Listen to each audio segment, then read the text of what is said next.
Hi, and welcome to week 3 of Happy Are Those.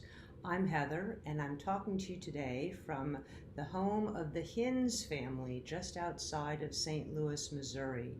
Whenever I travel, I always try to add on a few extra stops to catch up with friends, and I am in St. Louis this week where I'll be speaking at Concordia Seminary at their theological symposium on the arts as a window to the divine. As you can see behind me, there's an amazing painting here. I'll let you look at it better. Done by my friend Rachel Hinz, who's just so talented and such a wonderful woman and mother, and I just love her. And so I make a point when I'm here to add on a few days.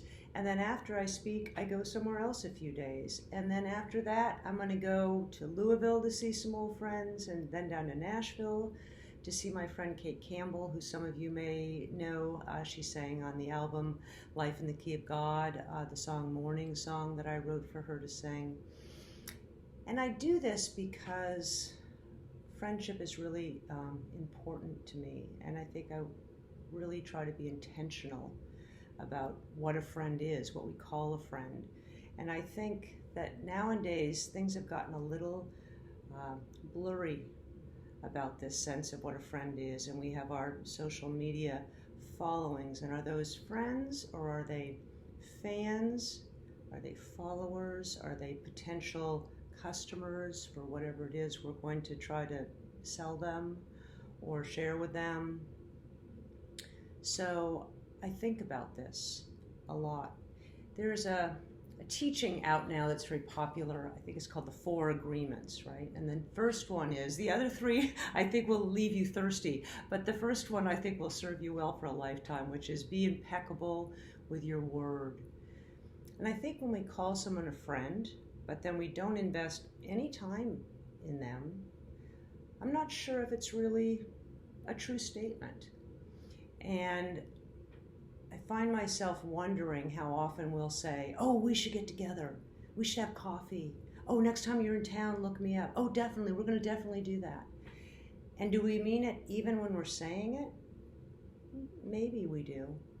Do we follow up on it? Not so much. And I try to go through my friends list on Facebook, which I keep intentionally low. I keep it at 500. I cap it there. But I'll go through it every 6 months or a year and say, if this person reached out to me, would I make time to go meet them for coffee? Have we been building something of a relationship throughout the year? Are we growing some idea about why we're in each other's lives? And I think it's not a bad thing to be intentional about that. I mentioned the 4 Agreements, but you can get that wisdom back even further when you go into Scripture. And we often hear this term, the 10 Commandments, but it was never called that in the Bible. It was called the 10 words, like life-giving words, words of wisdom, words to live by. And one of those 10 words is, don't bear false witness. So I've been thinking about that. If we call someone a friend, but we don't invest time in them, we don't actually know them any better than when we first accepted the friend request or when we met them once briefly somewhere, and we really don't intend to, is that a form of bearing false witness? And what can we do to maybe make our circle of friendship a little smaller and a little deeper? Because I've noticed over my life that God assigns people to me. And they won't be forever necessarily, but for a season. And during that time, if we respond to one another, then we are filling in gaps in each other's lives in a way that's very life-giving. And I think that's the nature of friendship, to add this great richness to our lives, to help each other grow and to help each other carry each other's burdens. There's that other great lady of wisdom, Dear Abby. And when she spoke about being impeccable with your word, not bearing false witness, she added this extra layer when she would advise people about what to say and not to say. And she would say, always stop and say, is it true? Is it helpful? Is it necessary?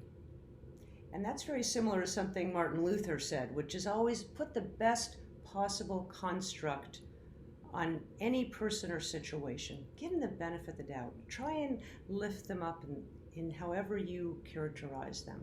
And these two are attributes of a good friend. So, some things to think about for today. I hope there's some wisdom in here for you about friendship. I think I'll just leave that there for now.